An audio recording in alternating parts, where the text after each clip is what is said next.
ஏல ஆரஞ்சு மண்டையா, எல்லாருக்கும் சொல்ல சொன்னோம்ல, சொன்னியா இல்லையா? என்ன கொஞ்சம் பேர் தான் வந்திருக்காங்க, மிச்ச ஆட்கள்லாம் எங்க போயிட்டாங்க? தலைவரே, நான் நீங்க சொன்ன உடனே போய் எல்லா வீட்லயும் போய் சொல்லிட்டேன். அவங்க வரலன்னா அதுக்கு நான் என்ன செய்ய முடியும்? அவங்களையே கேளுங்க. ஊருக்குள்ள ஒரு ஆளுக்கும் பொறுப்பே கிடையாது. பஞ்சாயத்துன்னா நேரத்துக்கு வரணும்னு தெரியாதா? எதுக்கு இப்படி பண்ணுதாங்க?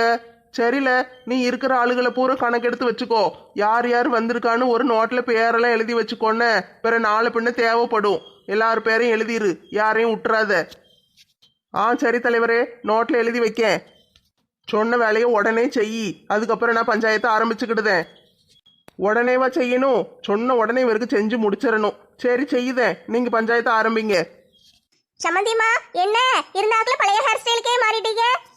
ஆமா சமந்தி, முடி நல்லா நீளமா இருந்தா நல்லா அழகா இருக்கும்னு பார்த்தேன். அது தலைக்கு குளிச்சுட்டு வந்தா முடி காஞ்சே தொலைய மடக்கி. நம்மளுக்கு அது கரைச்சலா இருக்குல்ல, அதை வெட்டி விட்டுட்டேன். இதான் எனக்கு பிடிச்சிருக்கு. சமந்தி, அந்த நீல முடியை விட இந்த முடி தான் உங்களுக்கு அழகா இருக்கு. மங்கம்மா, சாப்பிட்டியா? சாப்பிட்டேன் முருகேசா, இட்லி தின்னுட்டு வந்தேன். நீ சாப்பிட்டியா? சாப்பிட்டுட்டேன் மங்கம்மா. நேத்து வச்ச சாம்பார் கிடந்துச்சு, பழைய கஞ்சி வச்சு சாம்பார் ஊத்தி சாப்பிட்டேன். ராதா, ஆஸ்பத்திரியில இருந்து விட்டுட்டாங்களா இல்லன்னா நீயே ஓடி வந்துட்டியா? அடியே செல்வி, உன்னைய தூக்கி போட்டு மிதிச்சு போடுவோம் பாத்துக்கோ. பழத்தை பூரா வாங்கிட்டு வந்துட்டு எனக்கு ஒத்த கொய்யா பழத்தை கூட கொடுக்காம கொண்டு போயிட்டல்ல. நீ மட்டும் அன்னைக்கு எனக்கு தியேட்டர்ல வச்சு பாப்கார்ன் கொடுத்தியா? நான் எத்தனை தடவை கேட்டேன், நீ கொடுக்காம அவளத்தையும் தின்னல்ல. நான் மட்டும் எதுக்கு உனக்கு பழம் வாங்கி தரணும்? ஏமா, உங்க சண்டையெல்லாம் அந்த பக்கம் போய் வச்சுக்கோங்க. இப்ப பஞ்சாயத்துல பேசாம உட்காந்துருங்க. பஞ்சாயத்தே உங்க மேல தானே, நீங்க தான் அமைதியா கிடக்கணும். கைய கட்டி வாயை பொத்திக்கிட்டு உட்கார்ந்துருங்க, நாங்களாம் பேசலாம். எங்க மேல பஞ்சாயத்தா? எங்க மேல பஞ்சாயத்து வைக்கிற அளவுக்கு இந்த ஊருக்குள்ள யாருக்கு தைரியம் இருக்கு? இல்ல யாருக்கு தைரியம் இருக்குன்னு கேட்க. தைரியமா யாரு கம்ப்ளைண்ட் கொடுத்ததுன்னு இன்னும் கொஞ்ச நேரத்துல தெரியும். தலைவர் சொல்லுவாரு, கேட்டு தெரிஞ்சுக்கோங்க. எட்டி நெட்டச்சி, செல்வி சொன்னதை கேட்டியா? நம்ம மேல பஞ்சாயத்துங்க. எவன் கொடுத்துருப்பா நம்ம மேல கம்ப்ளைண்ட்? எக்கா, செல்வி அக்கா போய் சொல்லுவாங்க. நம்ம மேலெல்லாம் கம்ப்ளைண்ட் எல்லாம் யாரும் கொடுக்க மாட்டாங்க. அந்த அளவுக்கு தைரியம் இந்த ஊருக்குள்ள எவளுக்கும் கிடையாது. எதுக்கு தெரியுமா கூப்பிட்டுருப்பாரு? இந்த கோயில் கூட வருதுல்ல ஆடி மாசம், அதுக்கு எல்லாருக்கும் ஒரே மாதிரி சேலை எடுத்து தர்றதுக்கு எதுக்காட்டு கூப்பிட்டுருப்பாரு. செட்டு சேலை எடுப்போம் பாத்தீங்களா, அதுக்காக கூப்பிட்டுருப்பாருக்கா. இருக்கும் இருக்கும், செட்டு சேலைக்கு தான் கூப்பிட்டுருப்பாருன்னு நினைக்கேன். நான் கூட என்னமோ ஏதோன்னு பயந்துட்டேன். பஞ்சாயத்துன்னு சொல்லி ஆரஞ்சு மண்டே வர சொன்னா, யார் மேல பஞ்சாயத்து எதுக்கு வச்சிருக்காங்க ஒன்னும் தெரியல. திடீர்னு ஊருக்குள்ள பஞ்சாயத்து வச்சுக்கிட்டே கிடக்காங்கப்பா. ஒரு ஊர்ல நிம்மதியா மனுஷங்க இருக்க முடியுதா? நாளுக்கு ஒரு பஞ்சாயத்து. எம்மா, எல்லாரும் வளவளன்னு பேசிக்கிட்டே இருக்கீங்களே, பேசி முடிச்சிட்டீங்களா? இல்லைன்னா இன்னும் கொஞ்சம் நேரம் வேணுமா உங்களுக்கு பேச? தலைவரே, எதுக்கு இவ்வளவு நேரம் காத்து கிடக்கீங்க? டக்கு டக்குன்னு பஞ்சாயத்தை ஆரம்பிச்சு முடிச்சு விடுங்க, எங்களுக்கு ஏகப்பட்ட வேலை கிடக்கு. சரி சரி. இந்த செல்வி எதுக்கு உடையில குதிச்சுக்கிட்டு வாரா? பேசாம கிடக்க வேண்டியதானே? இந்த கூட்டத்துல உள்ளவளுக்கு பூரா நான் பிரியாணியில பேதி மாத்திரையை கலந்து கொடுத்தேன். ஆனா பிரியாணி இவளுக்கு திங்கவே இல்ல. என்ன நடந்திருக்கும்? எதுக்கு திங்காம விட்டாளுங்க? யார்கிட்டயாவது கேப்போமா? சரி, யார்கிட்டயாவது கேப்போம். இந்த பக்கத்துல ஒரு பழைய கிழவி உட்கார்ந்துருக்குல்ல, அந்த கிழவிட்ட கேப்போம். என்ன தாய் கிழவி, லட்சுமி அக்கா வீட்டுக்கு நேத்து போன மாதிரி தெரிஞ்சது. எல்லாரும் தலையும் அங்க தெரிஞ்சதே. பிரியாணி வாசம் வேற வந்துச்சு தெரு பூரா. என்ன நடந்துச்சு? அடிய குந்தாணி, நேத்து லட்சுமி வீட்டுல பிரியாணி விருந்து பாத்துக்கோ. எல்லாருக்கும் பிரியாணி போட்டா, அதனாலதான் போனோம். பிரியாணி விருந்தா? திடீர்னு என்ன பிரியாணி விருந்து? எதுவும் விசேஷமா? ஆமாட்டி, அவளுக்கு நேத்து கல்யாண நாள், அதனால எல்லாருக்கும் பிரியாணி போட்டா. அப்படியா? கல்யாண நாளாக்கும். ஆனா நேத்து நான் ஒரு அண்டாவ பிரியாணியோட சேர்த்து குப்பையில பார்த்தனே. ஆமாட்டி, அது ஒரு பெரிய கதை. அப்படியா தாய் கிழவி? என்ன கதை சொல்லுங்களேன் கேப்போம். அடிய குந்தாணி, போன போதுன்னு ஒரு தடவை சொன்னேன்னு விட்டா மறுபடி என்னை பார்த்து தாய் கிழவின்னு கூப்பிட்டுக்கிட்டு இருக்க. காதை திருக்கி காக்காய்க்கு போட்டுருவேன். சரி கோச்சுக்கிட்டாத கிழவி, சொல்லு என்ன நடந்துச்சுன்னு, கேட்க ஆர்வமா இருக்குல்ல. அது எல்லாரும் சேர்ந்து வெளியே அண்டால பிரியாணி கிண்டணுமா, கிண்டி வச்சுட்டு தம் போட வச்சுட்டு வீட்டுக்குள்ள போய் கறியை பொறிக்கலான்னு போயிட்டோம். இந்த ஆரஞ்சு மண்டை வீட்டுக்கு புதுசா ஒரு பிள்ளை வந்திருக்குல்ல, அவன் மருமவா, அந்த செல்லத்தாய் மருமவா இருக்கல, அவளை காவலுக்கு வச்சுட்டு தான் போனோம். அந்த பிள்ளை எங்க போய் தொலைஞ்சதுன்னே தெரியல. பிரியாணி அண்டாவை திறந்து போட்டிருக்கு. அப்படியா? அந்த பிள்ளையை போய் காவலுக்கு வச்சுக்கலாக்கும். அதுக்கு என்ன அவசரமோ எங்கேயாவது போயிருக்கும். ஆமாட்டி குந்தாணி, அந்த பிள்ளையும் காணும், பிரியாணி அண்டாவையும் திறந்து போட்டுட்டு போயிருக்கா. அந்த பிள்ளை தான் போட்டுச்சோ இல்லைன்னா எவளும் போட்டாளான்னு தெரியல. இல்லையே, நான் அண்டாவை நல்லா மூடி வச்சுட்டு தானே போனேன். என்னது நீ மூடி வச்சுட்டு போனியா? இல்ல இல்ல, அப்படி சொல்லல. நீங்க மூடி வச்சிட்டு தானே போயிருப்பீங்க, அதுதான் சொன்னேன். ஆமாட்டி, நாங்க நல்ல மூடி வச்சுட்டு தான் போனோம் பத்துக்கோ. எந்த விளங்காதவளோ வந்து மூடியை திறந்து போட்டிருக்கா. நாங்க வந்து பாக்கோம், காக்கா நாய் பூனை எல்லாம் வந்து தின்னுக்கிட்டு இருக்கு. பிரியாணியை பூரா வாய வச்சுட்டு. அப்படியா? பூனை காக்காலாம் வந்து திங்க ஆரம்பிச்சிட்டாக்கோ? போன போதுன்னு 4 அடி அடிச்சு அதெல்லாம் விரட்டி விட்டுட்டு நீங்க பிரியாணியை தின்றுக்க வேண்டியதானே? எதுக்கு குப்பையில கொண்டு போட்டீங்க? என்னது பூனை விரட்டி விட்டுட்டு திங்கணுமா? நீ திம்பியோட்டி அப்படி இருந்தா பூனை வாய வச்சிருந்தா நீ திம்பியோ? ஆடி பாவிகளா, பூனை வாய வச்சதுன்னு பிரியாணியை திங்காம குப்பையில கொண்டு அண்டா ஓடல போட்டிருக்காளுங்க. அதான் நம்ம திட்டம் தோத்து போயிருக்கு. அடியே, இவ்வளவு விவரமா நீ எதுக்கு கேட்க? உனக்கு எதுவும் இதுல சம்மந்தம் இருக்கோ? சம்பந்தப்பட்டவளுக்கு தானே வலியும் வேதனையும் தெரியும். என்னட்டி வலியும் வேதனையும்? எனக்கு ஒண்ணு புரியலையே, விளக்கமா சொல்ல. இல்ல, நேத்து லட்சுமி அக்கா வீட்டு பிரியாணி விருந்து எனக்கும் கிடைக்கலையே, அந்த வருத்தத்தை தான் சொன்னேன், வலியும் வேதனைன்னு. அடுத்த வீட்டு பிரியாணிக்கு எதுக்கிட்டி அலைத? உனக்கு வேணும்னா நீ கடையில போய் துட்டு கொடுத்து வாங்கி திங்க வேண்டியதானே? அதுவும் சரிதான் கிழவி, கை காசை போட்டு வாங்கி திங்காமத்தான் நேத்து பூரா லோல் பட்டுட்டு வந்திருக்கேன். இனிமேலாம் ஒழுங்கு துட்டு கொடுத்து வாங்கி தின்றேனும். ஏம்மா, ஒரு பஞ்சாயத்து தலைவர் இங்க முன்னால உட்கார்ந்துகிட்டு இருக்கேன். அந்த பயம் கொஞ்சம் கூட இல்லாம என்னம்மா இப்படி பேசிக்கிட்டே இருக்கீங்க? பஞ்சாயத்து ஆரம்பிக்கவா வேண்டாமா? ஏய் அப்பா, எவ்வளவு நேரமா பஞ்சாயத்து ஆரம்பிக்கவான்னு மூச்சு விடாம ஏலம் விட்டுட்டு கிடைக்கிரு. சீக்கிரம் ஆரம்பிச்சு விடுங்க. வீட்டுல அங்க ரசம் கொதிச்சுட்டு கிடக்கு, நான் போய் பார்க்கணும். என்னது, ரசம் கொதிச்சுட்டு கிடக்கா? ரசம் கொதிக்கவே கூடாதே. இவ என்னத்துக்கு இப்படி ரசத்தை வச்சு கொள்ளுதா? தினம் காப்பி போட்டு கொடுத்து கொண்டுகிட்டு இருந்தா, இப்ப புதுசா ரசம் வேற தினம் வைக்க ஆரம்பிச்சிருக்கா. ஒரு மனுஷன் எத்தனை தடவை தான் சாவ? என்ன தலைவர் தம்பி, எல்லாரையும் கூப்பிட்டு உட்கார வச்சிருக்கீரு? எதுவும் டூர் போட போறீரா? குற்றால சீசன் வந்துட்டல்ல, குற்றாலத்துக்கா டூரு? இல்ல பாட்டி, டூருக்கெல்லாம் போல. இது ஒரு கேஸ், பஞ்சாயத்துக்காக கூடியிருக்கோம். டெல்லிக்காப்பா டூர் போக போறோம்? குற்றாலம் இல்லையா? டெல்லி வேண்டாம்பா, ரொம்ப குளிரும். நம்மளுக்கெல்லாம் அது சரிப்பட்டு வராது. வயசான ஆளுக்க பாத்தியா? வேற ஏதாவது ஒரு ஊரை மாத்துங்களே. ஏ பாட்டி, இது டூருக்கு போற கூட்டம் இல்ல, இது பஞ்சாயத்து கூட்டம். ஒரு கேஸ் விஷயமா விசாரிக்கிறதுக்காக கூப்பிட்டு உட்கார வச்சிருக்காரு. என்ன இவளுக சொன்னா கேட்கவே மாட்டேங்காளுக. டெல்லிக்கு போயே அவனும் நிக்காளுகளே. சரி, என்ன செய்ய, நாமளும் ஊரோட ஒத்து வாழ வேண்டியதுதான். சரிப்பா, நானும் டெல்லிக்கு வர தயாரா இருக்கேன். நான் வேணா ஒரு 4 சொட்டர் எடுத்து வச்சுக்கிடுதேன். எங்க வீட்டுக்காருக்கு சொட்டர் இருக்கு, எனக்கு தான் இல்ல. நானும் வாங்கி வச்சுக்கிடுதேன்ப்பா. டெல்லிக்கு என்னைக்கு போகணும்னு சொல்லி விடுங்க. ஏன் கடவுளே, இந்த பாட்டிக்கு காது அளவு கேட்டு தொலைக்காது.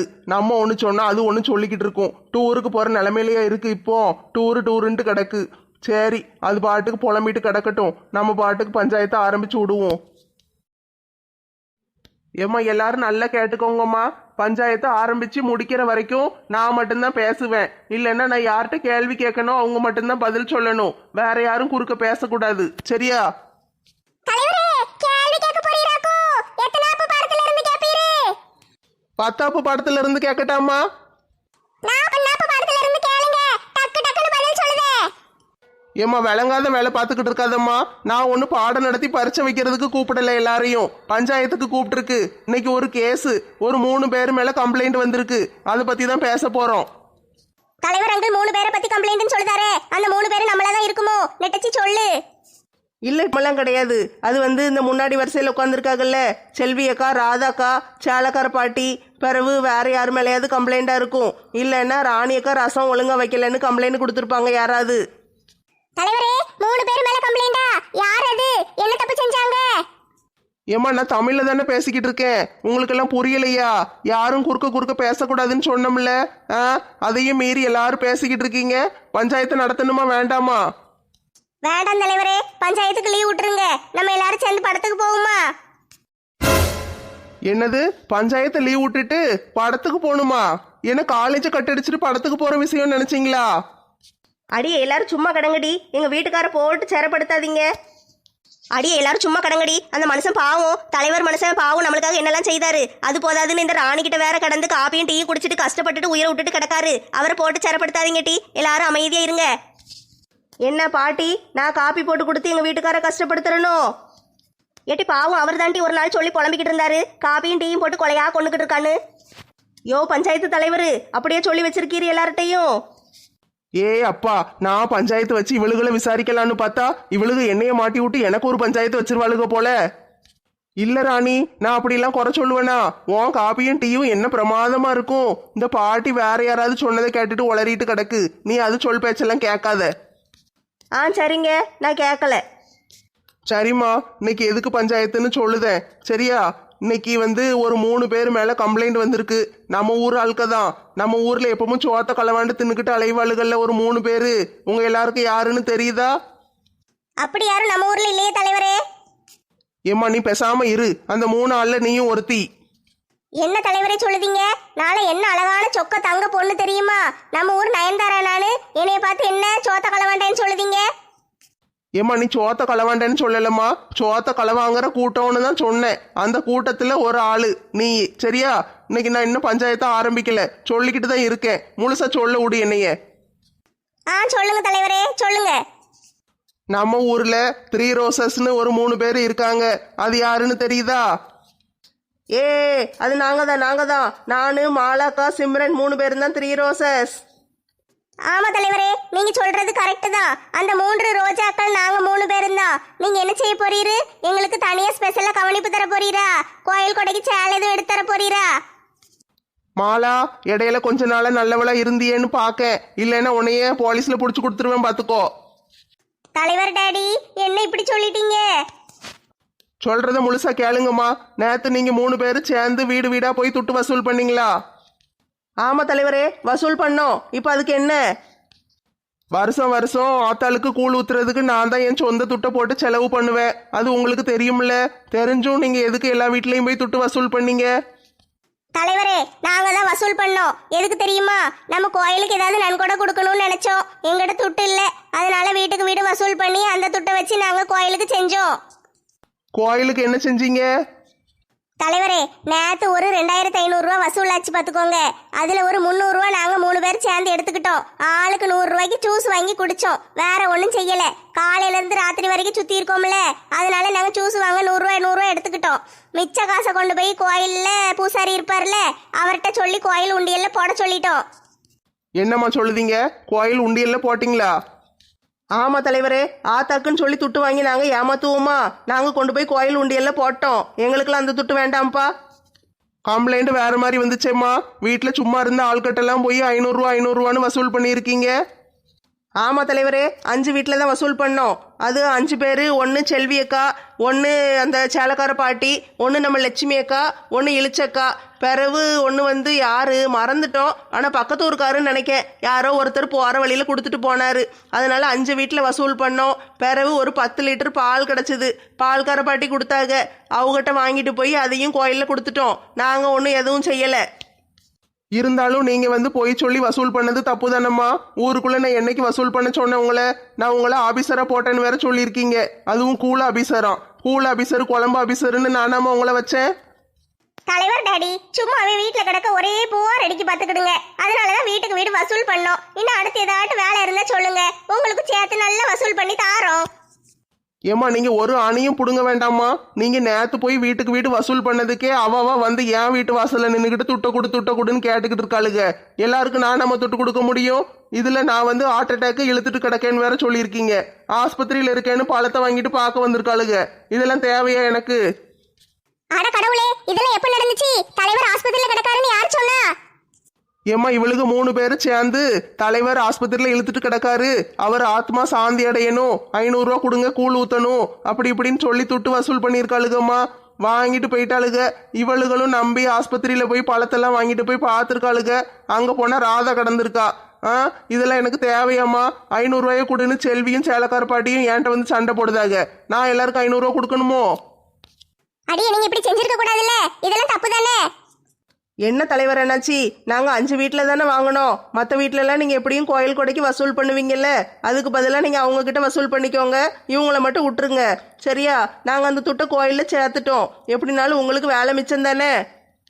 நீங்க என்ன சொன்னாலும் செஞ்சது தப்புதாம்மா. இப்படிலாம் அலையக்கூடாது ஊருக்குள்ள. பொம்பளைங்களாம் அடக்க ஒடுக்கமா வீட்டுல இருக்கணும், இல்லைன்னா வேலைக்கு போகணும். இப்படியெல்லாம் தெருவா வீடு வீடா போய் துட்டு கொடுன்னு கேட்டு உயிரை வாங்கக்கூடாது. சரியா? இதுதான் உங்களுக்கு முதலும் கடைசியுமா இருக்கணும். என்ன தலைவரே, அப்படியே விட்டுறலாம்னு பாத்தீங்களா? ஏன் 500 ரூபாய் எனக்கு வேணும். செல்வி அக்கா, ஆத்தாளுக்கு கொடுத்ததுக்கு கணக்கு பார்க்காதீங்க. ஆத்தா கண்ணை குத்திடுவா. அடியே நேத்து இப்படி தாண்டி சொல்லி என்னை ஏமாத்தி துட்ட புடுங்கிட்டு போனீங்க, இன்னைக்கு அதே தான் பண்ண போறீங்களா? செல்வியக்கா, உங்களெல்லாம் எங்களால் ஏமாற்ற முடியுமா? எப்படியும் கோயில் கொடைக்கு நீங்கள் துட்டு கொடுக்கத்தானே செய்வீங்க. அதுக்கு பதிலாக கொடுத்தேன்னு நினச்சிக்கோங்க. கோயில் கொடைக்கு உங்கள்கிட்ட துட்டு கேட்க மாட்டோம். வேணும்னா எங்கிட்ட அடி நைன்ட்ட சொல்லி நான் ஒரு 500 ரூபாய் வாங்கி தலைவர்கிட்ட கொடுத்துருதேன் உங்கள் சார்பா. சரியா? நீங்கள் கோயில் கொடைக்கு துட்டு கொடுக்க வேண்டாம். ரொம்ப ஓவராக பேசிக்கிட்டு இருக்காதீங்க. பஞ்சாயத்தை கூட்டினது நீங்கள் தானே? தலைவர் என்னாச்சி, இவளுகளெல்லாம் இப்படியே விடக்கூடாது. இதுக்கு ஏதாட்டும் ஒரு தண்டனை கொடுத்தே ஆகணும். நீங்க மட்டும் தண்டனை கொடுக்கல, நான் போய் போலீஸ்ல எழுதி வச்சிருவேன். உங்க பேரையும் சேர்த்து எழுதி வச்சிருவேன். ஏமா இப்படி என்னைய போட்டு சிரப்படுத்துதீங்க? நான் என்னம்மா செஞ்சேன்? செவனேன்னு நான் என் வீட்டில் தானே கிடந்தேன். என்னைய போட்டு எதுக்கு இந்த பாடுபடுத்துதீங்க? வீட்டுக்கு போனால் அவன் ஒரே பாடா படுத்துதா, வெளியே வந்தால் நீங்கள் எல்லாரும் சேர்ந்து இப்படி பாடா படுத்துதீங்க. நான் எங்கேயாவது ஊரை விட்டு ஓடிரட்டாமா? அடியே தலைவர் பாவம் டி, அவரை விட்டுருங்க. இந்த மாதிரி ஒரு இளிச்சவாய தலைவர் உங்களுக்கு யாரு கிடைப்பா ஊருக்குள்ள? நீங்க எது செஞ்சாலும் சரி சரின்னு தலையை ஆட்டிட்டு கிடக்காரு. அவரை நல்லா யூஸ் பண்ணிக்கிறத விட்டுட்டு அவரை கோவப்படுத்திக்கிட்டு இருக்கீங்க. மன்னிப்பு கேளுங்க டி. தலைவர் டாடி, ஐ எம் சாரி. தலைவர் நைனா, மன்னிச்சுக்கோங்க. தலைவர் uncle, I am very sorry. Puri குப்பத்தொட்டி லாரி. ஏம்மா போனா போதுன்னு உங்களை மன்னிச்செல்லாம் விட முடியாதும்மா. நான் எப்படியும் தண்டனை கொடுத்து தான் தீருவேன். ஏற்கனவே ஒரு தடவை இப்படித்தான் பண்ணீங்கன்னு ஒரு தண்டனை கொடுத்தேன் தெரியுமா? ஞாபகம் இருக்கா? 2000 ரூபா வசூல் பண்ணீங்களே. அதே மாதிரி ஒரு தண்டனை தான் இப்போ கொடுக்க போறேன். நீங்க என்ன செய்யணும்னா, நாளைக்கு நம்ம ஊரை பூரா சுத்தப்படுத்தணும். நம்ம ஊர் கோயிலையும் சேர்த்து சுத்தப்படுத்திடுங்க. இதான் உங்களுக்கு தண்டனை. கோயில் கூட வருதுல்ல, அதை பத்தி அடுத்த கூட்டத்தில் பேசுவோம். சரியா? இப்போ உங்களுக்கு தண்டனை என்னன்னா, நாளைக்கு பூரா நீங்க எல்லாரும் சேர்ந்து, எல்லாரும் இல்லை, நீங்க 3 பேர் சேர்ந்து ஊரை பூரா சுத்தப்படுத்திடணும். ஒரு இடத்துல குப்பை எதுவும் இருக்கக்கூடாது. நான் சாயந்தரம் வந்து செக் பண்ணுவேன். சரியா? அப்பந்தான் உங்களை விடுவேன். அது வரைக்கும் நல்ல வேலை செய்யுங்க. போங்க. ஐ ஜாலி ஜாலி. ஊரை சுத்தப்படுத்துற வேலை ரொம்ப ஜாலியா இருக்கும். நல்லா ஓப்பி அடிக்கலாம். ஏம்மா ஓபி அடிக்கலான்னு நினைக்காதீங்கம்மா. ஆரஞ்சு மண்டையன் வந்து செக் பண்ணிக்கிட்டே தான் இருப்பான். ஒவ்வொரு இடமா சொல்லுவான். அந்த இடத்த பூரா நீங்க சுத்தப்படுத்தி கொடுத்துடணும். புரிஞ்சுதா? நம்ம ஆரஞ்சு மண்டையன் தானே, ஏமாத்திரலாம். ஏழை ஆரஞ்சு மண்டையா, நீ ஒழுங்கா வேலை செய்தியான்னு நான் வந்து செக் பண்ணுவேன். சரியா? நீ இவளுகளை ஓபி அடிக்க விட்டுட்டு நீ சும்மா அலைஞ்சேன்னு வச்சுக்கோயேன். அதுவும் உன் கேர்ள் ஃப்ரெண்டு இருக்கால்ல, அதனால நீ ஓபி அடிக்க விட்டேன்னா உனக்கு சம்பளமும் கிடையாது, வேலையும் கிடையாது. புரிஞ்சுதா? ஆமா, ஏற்கனவே அப்படியே சம்பளத்தை கொடுத்து தள்ளுதீரு. இப்ப இது வேறையா? சரி, பாத்துக்கிடுதேன். தலைவரே, தீர்ப்பு சூப்பரு. சரிம்மா, பஞ்சாயத்து முடிஞ்சிட்டு எல்லாரும் இடத்த காலி பண்ணுங்க. எல்லாரும் போங்க. நாளைக்கு காலையில 6 மணிக்கெல்லாம் வந்துடணும். சரியா? வந்து வேலையை ஆரம்பிச்சிருங்க. சாயந்தரம் 6 மணி வரைக்கும் வேலை செய்யணும். Super super super. நாளைக்கு வீட்டு வேலை எதுவும் செய்ய வேண்டாம். காலையில 6 மணில இருந்து சாயந்தரம் 6 மணி வரைக்கும் ஜாலி.